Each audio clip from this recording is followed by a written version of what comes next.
आर्थिक रूप से आत्मनिर्भर और सशक्त बनाने की दिशा में मुख्यमंत्री साय की सरकार ने एक ऐतिहासिक कदम उठाया है। सरकार ने राज्य की महिलाओं और देश की सेवा में लगे सैनिकों के लिए संपत्ति के पंजीकरण नियमों में बड़े बदलाव किए हैं। अब अगर परिवार में किसी महिला के नाम पर जमीन या मकान की रजिस्ट्री कराई जाती तो उन्हें पंजीयन शुल्क में भारी बचत होगी।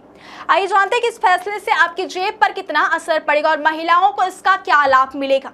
सरकार ने महिलाओं के नाम पर होने वाली जमीन और संपत्ति की रजिस्ट्री पर पंजीयन शुल्क में 50% की छूट देने का निर्णय लिया है। इसके साथ ही पहली बार संपत्ति खरीदने वाले सैनिकों को स्टाम्प ड्यूटी में 25% की छूट देने की घोषणा भी की गई है।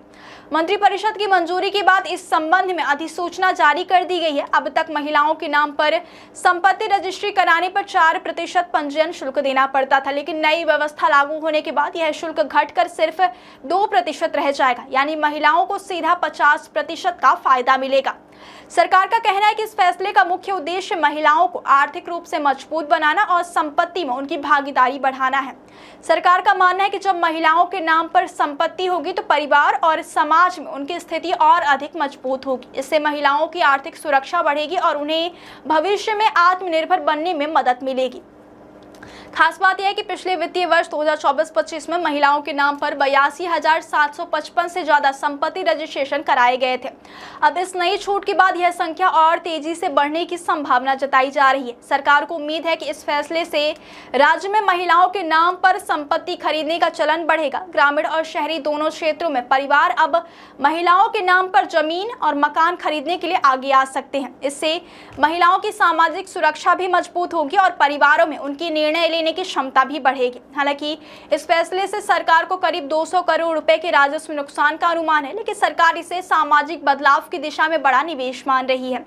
सरकार का कहना है कि आर्थिक नुकसान से ज्यादा जरूरी समाज में महिलाओं की भागीदारी और सम्मान बढ़ाना है। विशेषज्ञ भी मानते हैं कि इस तरह की योजनाएं महिलाओं को आर्थिक रूप से सशक्त बनाने में अहम भूमिका निभाती है। वहीं दूसरी ओर सरकार ने सैनिकों को भी बड़ी राहत दी है। पहली बार संपत्ति खरीदने वाले सैनिकों को अब स्टाम्प ड्यूटी में 25% की छूट मिलेगी। सरकार का कहना है कि देश की सेवा करने वाले सैनिकों और उनके परिवारों को आर्थिक राहत देना जरूरी है। यह फैसला सैनिकों के सम्मान और उनके योगदान को ध्यान में रखते हुए लिया गया है। सरकार के इस फैसले का असर रियल एस्टेट सेक्टर पर भी देखने को मिल सकता है। माना जा रहा है कि संपत्ति खरीद बिक्री के मामलों में तेजी आएगी। महिलाओं और सैनिकों को मिलने वाली छूट से लोगों का रुझान प्रॉपर्टी निवेश की ओर बढ़ सकता है। इससे राज्य के रियल एस्टेट बाजार को भी मजबूती मिलने की उम्मीद है।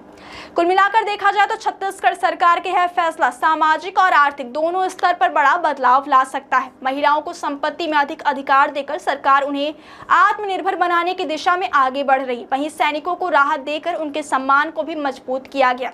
आने वाले समय में यह योजना महिलाओं और सैनिक परिवारों के लिए काफी फायदेमंद साबित हो सकती है।